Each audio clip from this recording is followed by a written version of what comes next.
ನಿಮ್ಮ ವಾಹಿನಿ, ಇದ್ದಿದ್ದು ಇದ್ದ ಹಾಗೆ. ಗೊತ್ತಿದೆ, ಆದರೂ ಸಹ ತೊಂದರೆ ಇಲ್ಲ.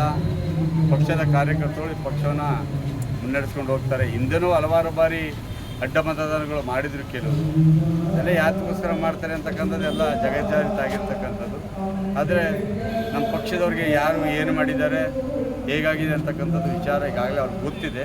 ಸೂಕ್ತ ಸಮಯದಲ್ಲಿ ಸೂಕ್ತ ಕ್ರಮ ತೆಗೆದುಕೊಂಡು ಸರ್ ಲಾಸ್ಟ್ ಟೈಮ್ ತೊಗೊಂಡಿದ್ದಂಥ ಕ್ರಮ ಸೂಕ್ತ. ಇದಕ್ಕೆ ಪಕ್ಷ ವಿರೋಧಿ ಚಟುವಟಿಕೆ ಮಾಡಿದಂಥವ್ರನ್ನ ಪಕ್ಷ ವಿರುದ್ಧವಾಗಿ ನಡ್ಕೊಂಡಂತ ಕ್ಷಮಿಸ್ತಕ್ಕಂಥ ಪ್ರಶ್ನೆ ಇದೆ. ಅದು ನಾನಾಗಲಿ ಯಾರಾದರೂ ಆಗಲಿ ಅದಕ್ಕೆ ಪ್ರಶ್ನೆನೇ ಉದ್ಭವಿಸಿದ್ರೆ ಅಂಥ ವ್ಯಕ್ತಿಗಳನ್ನ ಇನ್ನೂ ಕರೆಕ್ಟಾಗಿ ಸಾಕ್ಷಿ ಸಮೇತ ಅವ್ರನ್ನ ತೆಗೆದು ಆಚೆಗೆ ಹಾಕ್ತಾರೆ. ಅದಕ್ಕೆ ಸನ್ಮಾನ್ಯ ಮಾಜಿ ಮುಖ್ಯಮಂತ್ರಿಗಳು, ಕೇಂದ್ರ ಸಚಿವರಾಗಿದ್ದ ಕುಮಾರಸ್ವಾಮಿ ಅವರು ಉತ್ತರವನ್ನು ನೀಡಿದ್ದಾರೆ. ಅವರ ಮಾರ್ಗದರ್ಶನ ಹೈಕಮಾಂಡ್ ಏನು ತೀರ್ಮಾನ ಅದಕ್ಕೆ ನಾವೆಲ್ಲ ಬದ್ಧರಾಗಿರ್ತೀವಿ.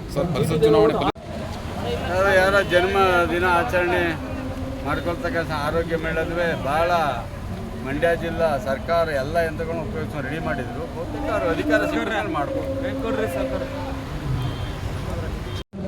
JDS ಇಂದಲೂ ಕ್ರಾಸ್ ಔಟ್ ಆಗಿದೆ. ಎಲ್ಲಾಯಿತು ಅಂತಕ್ಕಂಥ ಆಯಾ ಪಕ್ಷದ ವರಿಷ್ಠರುಗಳು ಅವ್ರು ತೀರ್ಮಾನ ತಗೊಳ್ತಾರೆ. BJP ಸಹ ನಮ್ಮ ಮಿತ್ರ ಪಕ್ಷ ಆಗಿರೋದ್ರಿಂದ ಅವರು ಸಹ ಸೂಕ್ತ ಕ್ರಮನ ಅಂಥ ವ್ಯಕ್ತಿಗಳನ್ನ ತಗೊಳ್ತಾರೆ ಅಂತಕ್ಕಂಥ ನಮ್ಮ ಭಾವನೆ. ಸರ್ಕಾರ ಇದೆ, ಕೆಲಸ ಕಾರ್ಯಗಳು ಆಗಬೇಕು ಅಂತ ಅಥವಾ ಬೇರೆ ಅಂಶಕ್ಕೂ ಒಳಗಾಗಿ ಈ ರೀತಿ ಮಾಡಿರ್ತಾರೆ. ಇದಕ್ಕೂ 2028 ಚುನಾವಣೆಗೆ ಯಾವುದೇ ರೀತಿಯ ಇರೋದಿಲ್ಲ. ಹಾಗಾದರೆ MP ಎಲೆಕ್ಷನಲ್ಲಿ ಇವರ ಸೋತ್ರದ ಅದ್ಯಾವುದಕ್ಕೆ ಸೂಚನೆ ಆಗಿತ್ತು? ಎಲ್ಲ ಹೇಳ್ಕೊಳ್ಳೋದಕ್ಕೆ ಅಂತ ಗೆದ್ದವರು ಹೇಳ್ಕೊಳ್ತಾರೆ, ಸೋತವರು ಬೇರೆ ಥರ ಹೇಳ್ಕೊಳ್ತಾರೆ ಅಷ್ಟೇ. ಅದಕ್ಕೆ ತಲೆಗೆ ನಾವು ಸೋಲ್ತೀವಿ ಅಂತ ನಮ್ಗೆ ಮೊದಲೇ ಗೊತ್ತಿತ್ತು. ಆದರೂ ನಾವು ಸ್ಪರ್ಧಾ ಮನೋಭಾವದಿಂದ ನಮ್ಮ ಪಕ್ಷದ ಕ್ಯಾಂಡಿಡೇಟ್ ಹಾಕಬೇಕಿತ್ತು, ನಾವು ಹಾಕ್ಕೊಂಡಿದ್ದೀವಿ. ಸರ್ ಕುಮಾರಸ್ವಾಮಿ ಹೇಳೋರೆ ಈಗಾಗಲೇ ಸುಮಾರು ಎರಡೂವರೆ ವರ್ಷದಿಂದ ನಡೀತಾ ಇತ್ತಿದೆಲ್ಲ.